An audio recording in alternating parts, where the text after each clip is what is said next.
Vamos lá, pessoal.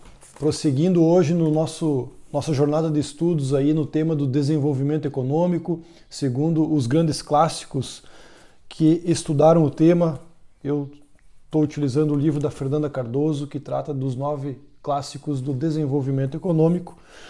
Já passamos no primeiro vídeo pelo Paul Rosenstein-Rodin, o pioneiro.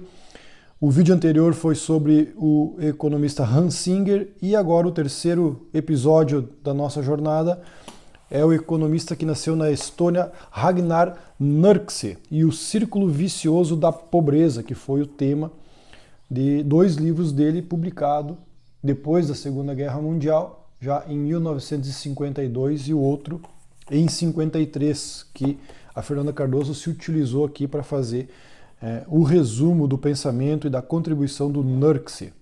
Ele nasceu na Estônia, pessoal, em 1907, faleceu precocemente em 1959. E o grande livro dele sobre o assunto é Problemas para a Formação de Capital nas Nações Subdesenvolvidas.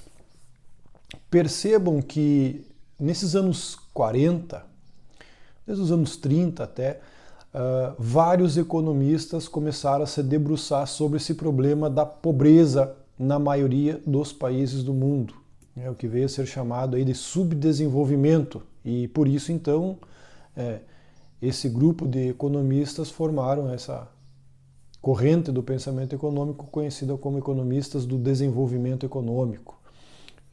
Então, eles estavam realmente muito concentrados nessa questão, em que pese o mundo ter passado justamente por uma Primeira Guerra Mundial e logo depois pela Segunda Guerra Mundial, todo o arranjo econômico e político que emerge dessa bagunça da primeira metade do século XX, um conjunto de economistas estava olhando para os países pobres.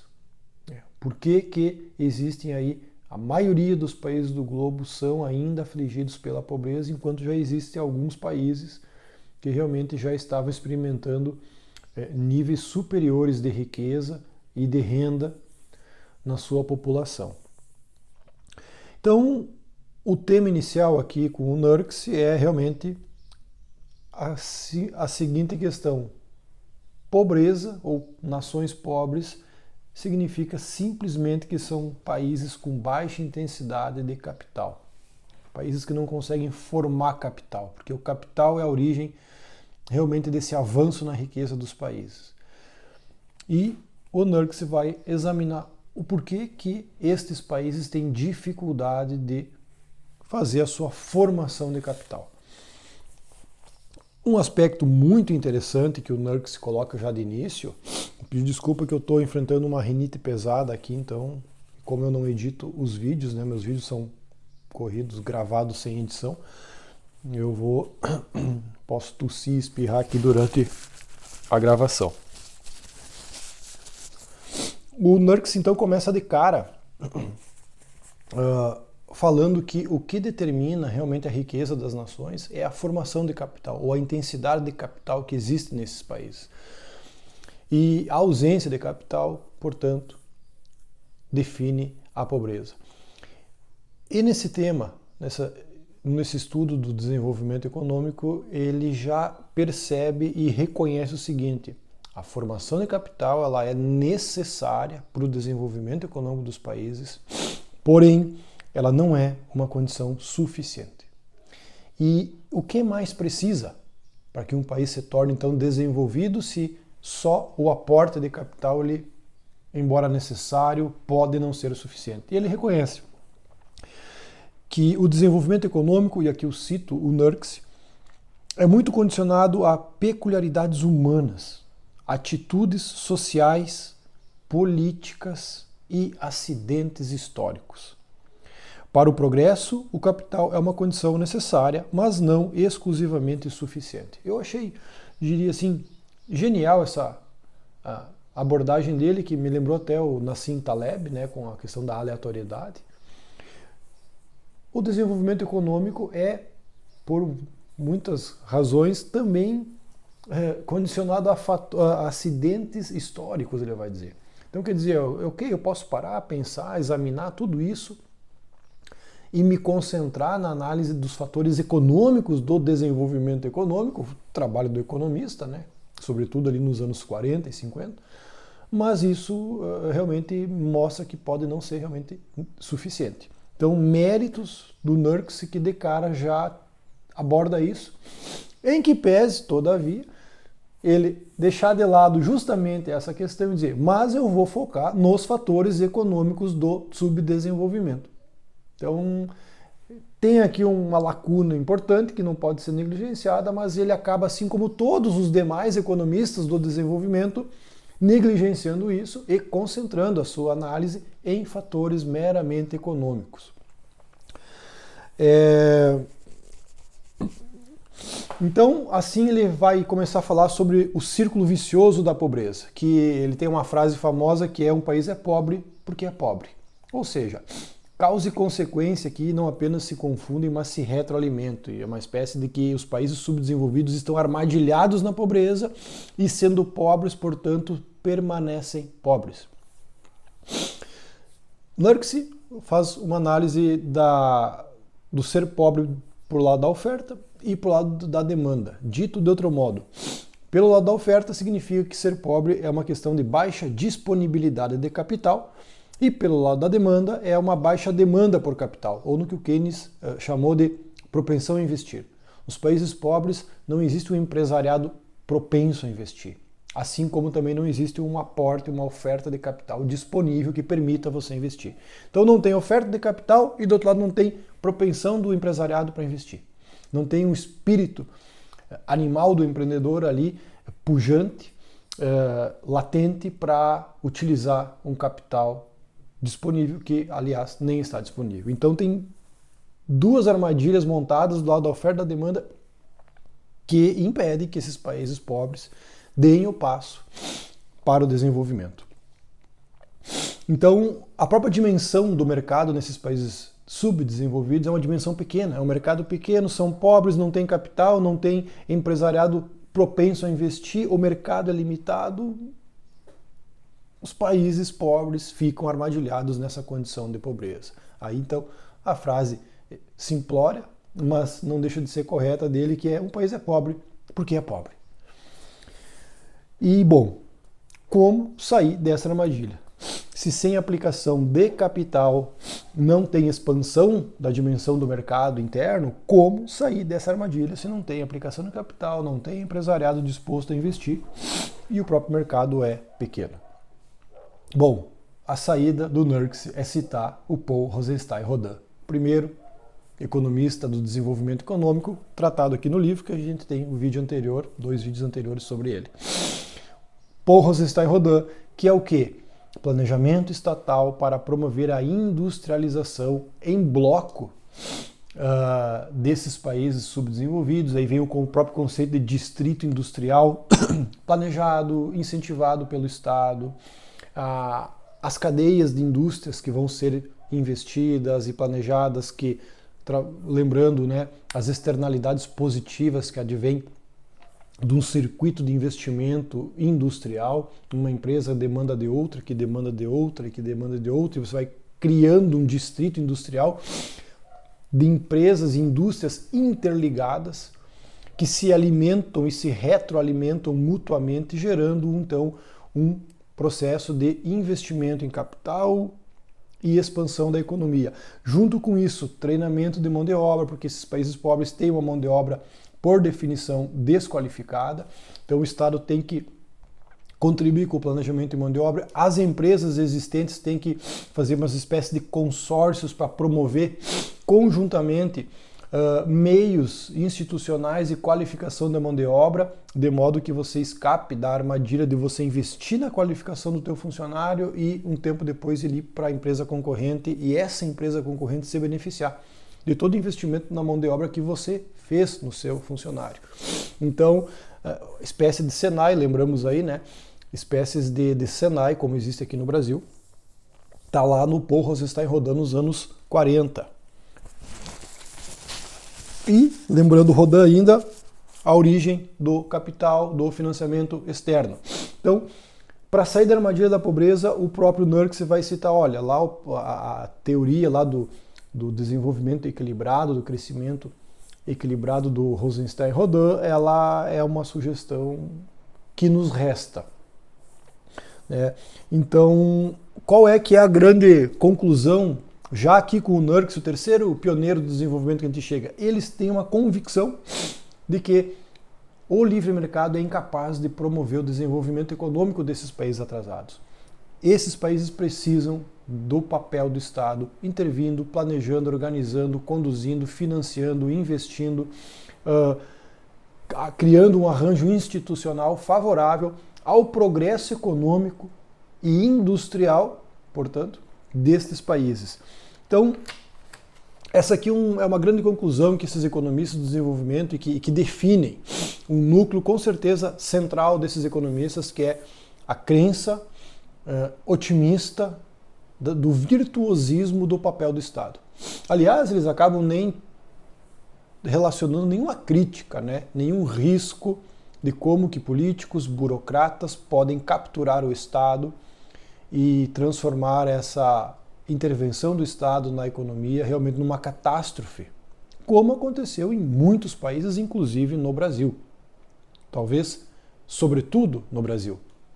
Temos um exemplo recente aí da era PT no Brasil, em que o processo justamente dessa linha desenvolvimentista de encarar o Estado como grande promotor do crescimento da economia e do desenvolvimento do país, como esses políticos e partidos políticos e empresários capturam o Estado para se beneficiar à revelia do tão desejado desenvolvimento econômico da nação. A tragédia econômica brasileira dos anos 2014, 15, 16, que de algum modo respinga até hoje, é um exemplo de case de fracasso retumbante de um esforço de inspiração desenvolvimentista. É cabal. Leia o que esses economistas desenvolvimentistas escreveram nos anos 40, 50 e 60 e você vai ver que muito disso, muito desse espírito, o Estado como promotor, o Estado como agente, os grandes planos estatais de desenvolvimento, de industrialização, é o que o PT fez e que está querendo fazer agora, ainda que nesses 10 meses de governo, 11 meses, não conseguiu dar nenhum passo significativo ainda, mas a hora que isso começar a ser feito com a intensidade planejada, ou pelo menos desejada, já que parece que não tem muito planejamento aí, é mais desejo mesmo, conforme as coisas vão andando, a gente sabe que vai dar merda todo esse esquema de botar o Estado com agentes do PT ou com pinchas do PT para fazer desenvolvimento econômico no Brasil. Isso aí não deve ser novidade para vocês. Então, prosseguindo aqui com o Nurse e o círculo vicioso da pobreza, ele vai citar uma armadilha da situação desses países subdesenvolvidos, que é do efeito demonstração. É baseado num economista que escreveu a respeito da propensão ao consumo.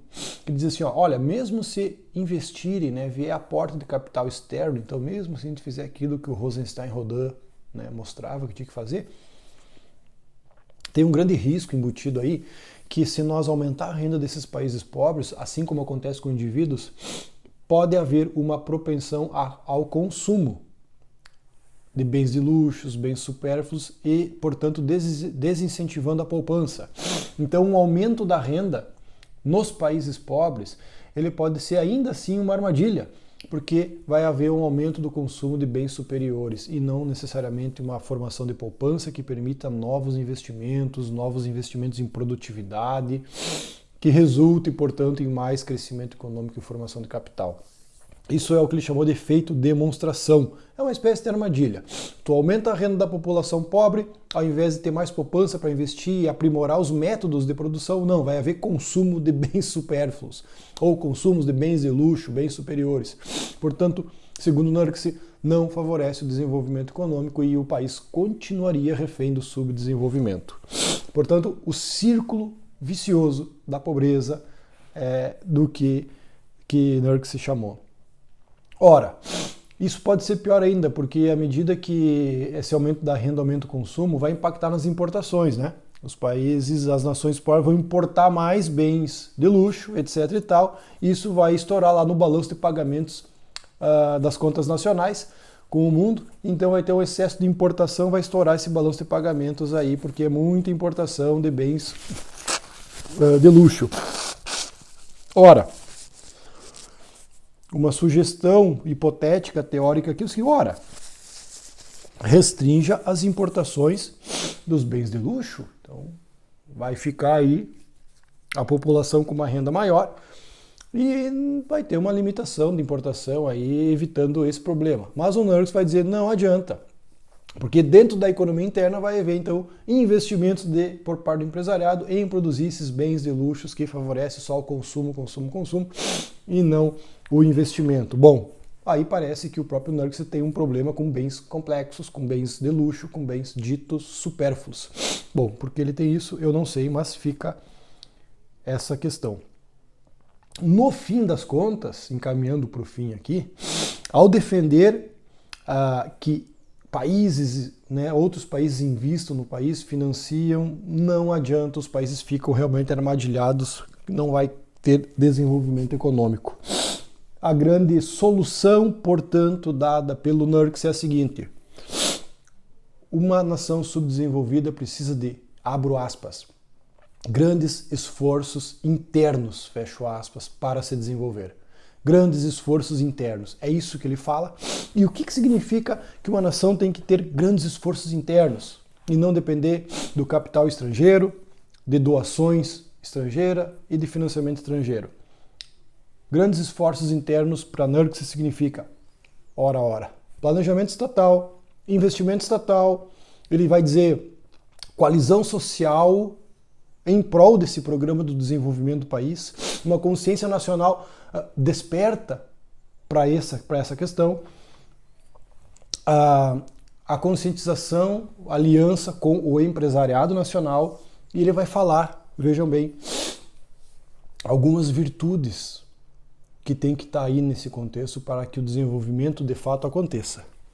São as seguintes virtudes da ética do trabalho: iniciativa, prudência, engenhosidade e visão. Então, o NURCS vai dizer, olha, tem que ter aqui o Estado fazendo, acontecendo, etc e tal, mas tem que ter certas virtudes comportamentais, empresariais, senão o desenvolvimento não vai acontecer. De todo modo, cabe ao Estado permitir o exercício dessas qualidades, virtudes e reduzir as barreiras do seu desenvolvimento. Então, aqui, como todos os outros economistas do desenvolvimento econômico, o Estado é o grande e majestoso vetor do desenvolvimento econômico. Então, NURCS seguindo a mesma linha, né, de botar o Estado, porque realmente eles não confiam, acreditam, enxergam que o livre mercado é capaz de favorecer o desenvolvimento das nações. Somente o Estado e sua capacidade de planejamento, de articulação, de organização e de incentivo é capaz de criar as condições efetivas para que esses países deem um salto de desenvolvimento econômico. Bem, assim a gente chega ao final e eu cito as virtudes e os defeitos do NURCS da minha leitura. Virtudes: sabia que o desenvolvimento econômico não é apenas uma questão condicionada a fatores econômicos. Tem tantas outras coisas que não são propriamente questões econômicas que influenciam e até determinam o desenvolvimento econômico de uma nação. E o NURCS reconhece isso. É muito importante, é um mérito dele. Porém, ele negligencia isso na análise e vai fazer aquilo que ele se propõe, analisar os fatores econômicos. E o defeito? Bom, é que essa visão justamente otimista do Estado.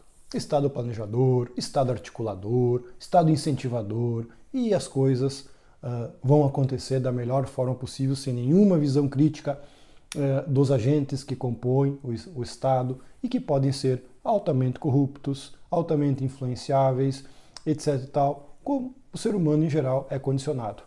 E agora, quando você pega uma linhagem ideológica socialista, por exemplo, que tem um viés corruptivo inato né? Até porque a questão moral é uma condição histórica, né? É uma historicidade, pode ser e também pode não ser. Não pode ser feio, pode ser bonito, pode ser... Então, os socialistas, em geral, têm uma tendência mais acentuada a essa propensão à corrupção nas atividades que conduzem. Infelizmente, o Brasil é um caso que a gente está novamente nas mãos desses agentes de viés socialista, petista, que a história já mostrou quem eles são, e a gente está com tudo armado para que isso se repita no Brasil. Torcer que não seja pior do que foi na primeira vez. A primeira vez a gente já está acostumado. Tá bom, pessoal? Então aqui concluímos a análise do Ragnar Nurkse e o círculo vicioso da pobreza e a sua visão otimista do papel do Estado para promover o desenvolvimento econômico dos países pobres. Até o próximo.